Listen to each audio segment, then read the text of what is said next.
Mardi 16 janvier 2017, mesdames et messieurs, bonsoir et bienvenue à cette édition sur la télévision Labari. Bienvenue donc à tous. Nous vous l'annoncions hier que les éléments de la garde nationale ont confisqué notre caméra au moment où notre équipe couvrait la manifestation de la section lycée et collège. Eh bien, l'appareil nous a été restitué ce mardi. La caméra a été récupérée cet après-midi au niveau du commissariat central en présence d'un huissier de justice.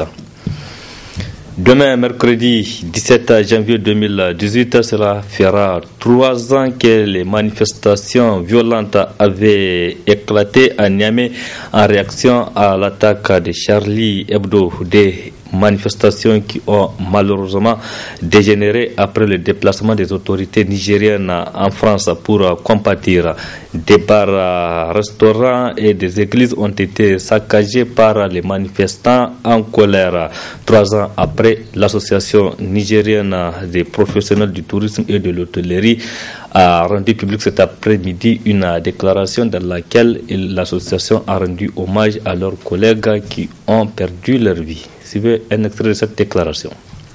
La PTH tient tout d'abord à cette date anniversaire à rappeler à l'opinion nationale et internationale que ces événements ont été consécutifs au soutien que nos autorités ont apporté aux autorités françaises lors des attentats perpétrés par des terroristes dans les locaux du journal Charlie Hebdo en France. Ainsi, au Niger, des individus sans foi ni loi se sont pris, notamment dans les localités de Zender et de Niamey, à certains établissements touristiques et paratouristiques, abandonnés ce jour-là à eux-mêmes sans aucune assistance des forces de l'ordre, censées pourtant les protéger. Ainsi, à l'issue de ces événements, en plus du décès d'un de nos collègues assassinés sur son lieu de travail, les dégâts causés sur les biens de nos membres ont été estimés à près de 2 milliards de francs CFA. Toutes les années 2015, 2016, 2017 ont été mises à profit pour mener des démarches nécessaires auprès des autorités compétentes en vue de l'obtention, à défaut d'un dédommagement intégral, un appui financier conséquent au profit des camarades sinistrés. Nous tenons à informer l'opinion nationale et internationale que jusqu'à ce jour, aucun appui ne nous a été apporté. Et pourtant, nous continuons à nourrir l'espoir que nos autorités, un jour, daigneront ouvrir les yeux bienveillants à l'endroit de ces camarades sinistrés en les apportant l'appui nécessaire pour qu'ils puissent se relever comme cela se fait dans certains pays qui nous entourent. Aussi, l'Association nigérienne des professionnels du tourisme et de l'hôtellerie, en ce jour anniversaire de ces douloureux événements, présente tous ses encouragements aux camarades victimes et formule à l'endroit de l'ensemble des professionnels les vœux les meilleurs pour le nouvel an. Suite au communiqué de presse de la Commission électorale nationale indépendante CENI, dans lequel un démenti a été apporté à un article publié par Jeune Afrique relatif au fichier électoral biométrique au Niger, l'Alliance pour la République APR, qui soutient le président de la République Issifou Mahamadou, a réagi par la voix de son porte-parole, Hussein Salatou. Nous étions surpris d'entendre que c'est Jeune Afrique qui communique relativement à une visite que les experts de l'OIF ont eue au Niger. La courtoisie et le bon sens voudraient qu'après leur visite, parce qu'ils ont rencontré toutes les sensibilités, opposition, majorité, non affiliés, même la société civile, qu'après ces différentes rencontres-là, qu'ils puissent rendre compte au peuple Niger à travers soit un point de presse, soit un communiqué. Ils ne l'ont pas fait et c'est à travers Jeune Afrique que nous apprenons que l'élaboration du fichier, selon les experts de l'OIF, n'est pas possible pour un problème énergétique. Deuxième chose, c'est relativement même au communiqué de la CENI, parce que moi, je suis resté sur ma soif. À partir du moment où ce communiqué de la CENI ne nous dit pas de manière claire et nette, qu'est-ce qu'ils ont discuté? Est-ce qu'ils ont discuté réellement avec les gens de l'OIF, de la réalisation ou de la non-réalisation du fichier électoral biométrique? Quelle était la réponse qu'ils ont donnée aux gens de l'OIF?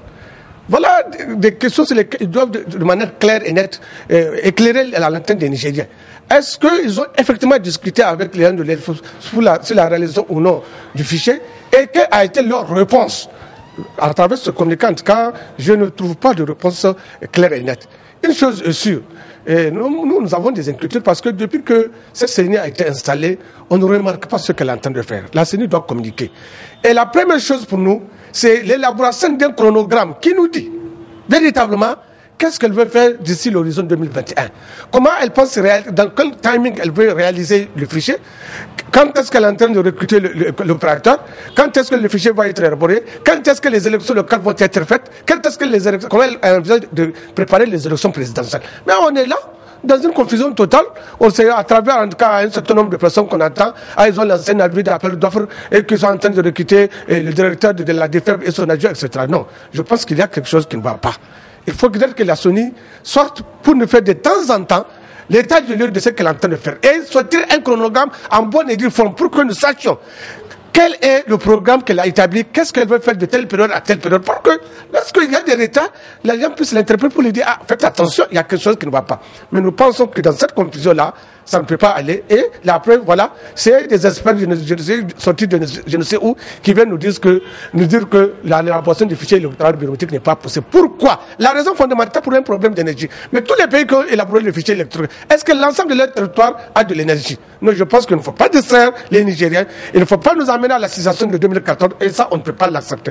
Donc nous interpellons le président de la CENI et le bureau de la CENI pour qu'elle revienne à demain centenaire et communiquer avec le peuple nigérien pour qu'on sache véritablement ce qu'elle est en train de faire. Mais ce tâtonnement, cette confusion-là, on ne peut pas tolérer. Il nous faut un fichier électoral biométrique, ce qui a justifié le report des élections locales, ce qui a justifié, comment dirais-je, ce tasage-là que nous avons accepté par rapport au mairie, et on ne va pas à la fin nous dire que ce n'est pas possible. Non, il faut arrêter. Il nous faut un fichier et nous attendons ce fichier électoral biométrique pour les élections locales de 2019-2020 et les élections générales qui vont avoir lieu en 2021. Hussein Salatou, président du parti Labise, également membre de l'APR, l'Alliance pour la République. L'hôtel Sahel de Niamey a servi de cadre ce matin pour la cérémonie d'ouverture d'un atelier national sur la gestion des inondations au Niger. L'atelier est organisé par le ministère de l'Action humanitaire et de la gestion des catastrophes naturelles sous le financement de la coopération luxembourgeoise. Le compte rendu avec Ismaël Moumouni et Sadou Doumi. Facteur de vulnérabilité pour les populations, les inondations ont occasionné d'énormes dégâts avec les conséquences humanitaires parfois dramatiques. Ainsi, pour pallier à cela, à travers une gestion des inondations, que le ministère en charge de ce secteur a initié cet atelier avec le concours de la coopération luxembourgeoise qui a d'ailleurs félicité les autorités pour les mécanismes déployés dans ce domaine.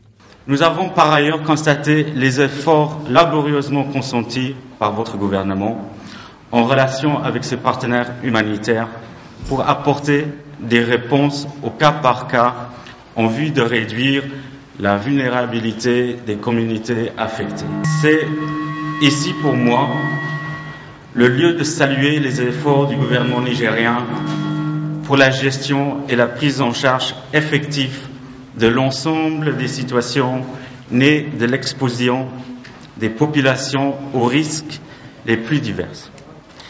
Il me plaît en conséquence de féliciter et d'encourager les autres autorités de votre pays pour leur engagement sans faille auprès des communautés affectées en vue de la construction tous azimuts de leur capacité de résilience à travers des interventions multiples et multiformes. Le ministre de l'Action humanitaire et de la gestion des catastrophes nous dresse ici le menu de cette activité. L'objectif général de cet atelier est de contribuer à la réduction des catastrophes et en particulier à une meilleure mobilisation, coordination et gestion des inondations au Niger. De manière spécifique, il s'agira de faire un état des lieux des inondations de 2012 à 2017 et de la coordination des interventions. De passer en revue les approches des différents acteurs qui interviennent avant, pendant et après les inondations. De dégager les forces et les faiblesses ainsi que les leçons apprises. D'analyser les différents mécanismes de prévention, d'alerte et de secours, tout en formulant des recommandations dans le but d'amélioration. Et d'élaborer un plan triennal de gestion des inondations conforme à la programmation pluriannuelle du gouvernement. Rappelons qu'auparavant, le gouverneur de la région de Niamey s'est réjoui du choix porté à son entité administrative pour abriter cet atelier national sur la gestion des inondations au Niger qui va durer 4 jours. Signature cet après-midi au ministère de l'enseignement primaire d'un protocole entre les syndicats du secteur de l'éducation et le ministère de tutelle. Cet accord qui porte sur les affectations et les mutations du personnel du dit ministère a été rendu possible grâce à la facilitation de l'ONG Contrepart. La cérémonie s'est déroulée en présence de nos reporters Adam Ousmana et Nasser Seydou. Après près de 2 semaines d'échanges fructueux et engagés sans trompette ni tambour, les différents acteurs de l'école nigérienne, en l'occurrence ceux de l'enseignement primaire, se retrouvent autour d'une même table pour fumer le calumet de la paix grâce à la facilitation de l'ONG américaine Contrepart. Une facilitation qui a permis aux parties concernées d'aboutir à un accord ayant pour conclusion redéfinir les critères de redéploiement sur la base des arrêtés adoptés. Redéployer le surplus de 1780 enseignants de Niamey sur la base des critères consensuels intégrés dans un nouvel arrêté fixant les critères d'affectation et de mutation des personnels de l'enseignement primaire. Redéployer le surplus de Niamey en priorité. Ils seront prioritairement à Tillabéri et Dosso jusqu'à épuisement des capacités d'accueil de ces 2 régions. Appliquer le décret numéro 2000-457-MEP-DEP-DCSD du 8 décembre 2000 déterminant les normes environnementales, techniques et pédagogiques des enseignants de base et moyens. Assurer la présence effective des représentants des syndicats dans les commissions d'affectation et de mutation à tous les niveaux. Suggérer au gouvernement de faire une communication aux autres ministères pour leur demander de faire les affectations entre juin et septembre de chaque année en vue de permettre au MEP d'assurer une meilleure gestion de son personnel. Le ministère a demandé et les syndicats ont accepté que tous les membres du bureau des syndicats enseignants soit créé à main une fois redéployé sur Niamey, exception faite pour ceux ayant des fonctions ou mandats les y dispensant. Prenant la parole à cette occasion, le représentant de l'ONG Contrepart se réjouit de cet accord tout en attirant l'attention des uns et des autres sur son respect à la lettre. Cet accord est une volonté du ministère d'instaurer un dialogue avec les acteurs sociaux, notamment les syndicats, dans la gouvernance du secteur éducatif nigérien, avec pour objectif d'assurer que chaque enfant nigérien ait droit à une école où une éducation de qualité va être reçue. Contrepart, à travers son programme de gouvernance participative et réceptive principale activité financée par l'Agence américaine pour la coopération, l'Agence américaine pour le développement international et la coopération suisse, se réjouit que les acteurs sociaux, syndicats, le ministère ait trouvé cet espace. C'est le moment pour nous de remercier les uns et les autres pour les efforts consentis, mais aussi de souhaiter qu'au-delà de cet accord, que les engagements qui ont été pris par les uns et les autres puissent se concrétiser pour une éducation meilleure au Niger. S'en est suivi la signature de l'accord par les différentes parties, un geste qui constituera sans nul doute une solution à la gouvernance du système éducatif nigérien dans son volet affectation et mutation du personnel. La visite ce matin des élèves du CSP Goudiel qui étaient en visite dans les locaux du groupe de presse Labari. Une visite pour améliorer leur connaissance sur le fonctionnement de la télévision. Ces élèves ont été, donc, cette visite a été effectuée en présence de la fondatrice de cette école, mais aussi des encadreurs. Faisons le point avec Asama Oseidou et Khalidou Brema.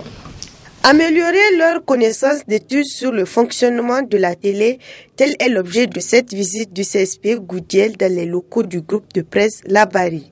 Je suis venue visiter la radio-télévision Labari. Qu'est-ce que tu as vu? J'ai vu la salle de radio, la régie, les ordinateurs. On a vu l'antenne. Je suis contente de cette visite. J'ai constaté beaucoup de choses. Tout ça?